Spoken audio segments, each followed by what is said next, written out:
Let's face it, it's not easy to design and implement a software-defined data center.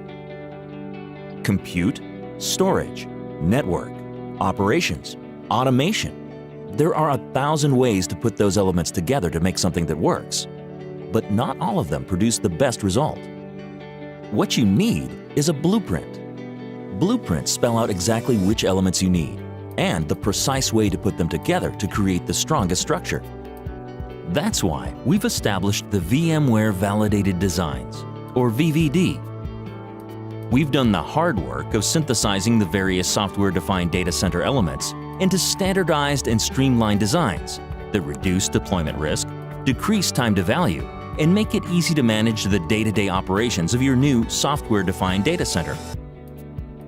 Think of how many decisions you have to make when planning a deployment. You have to identify your hardware needs so you don't over or under purchase. You have to study many reference architectures to determine which one makes the most sense.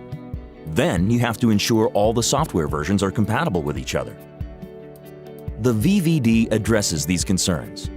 We've extensively tested a set of designs to make sure they can handle whatever you throw at them. Think of them as a set of software-defined data center blueprints. When a component product of the software-defined data center gets updated, the VVD design, guidelines, and documentation all get updated too, so you never have to worry about falling behind. Upgrades and patches are also tested against VVD designs prior to release to ensure compatibility.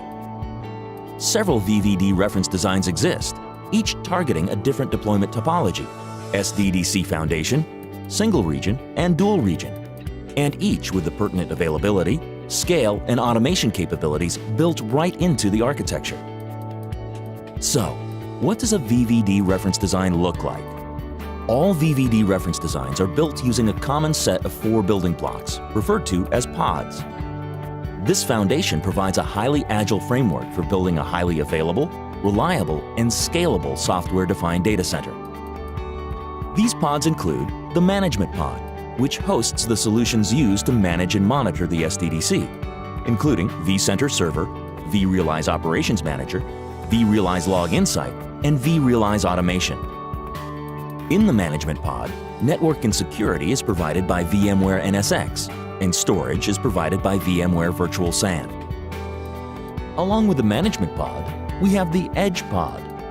The Edge pod provides additional NSX networking services to allow external access to and from the SDDC compute workloads. Next, we have the Compute pod. The Compute pod hosts the user-based workloads and services running in the SDDC. And finally, we have the Storage pod, which provides tiered storage services to the user-based workloads running in the Compute pod. And there you have it, in a nutshell. Best practices, detailed test plans, measurement and optimization, deployment and operations guidelines, and continual validation per product release. VMware Validated Designs do it all. In other words, we've crafted a blueprint for the perfect building. And now, all you have to do is use the VVD designs to create it. For more information on the VMware Validated Designs, visit vmware.com/go/VVD.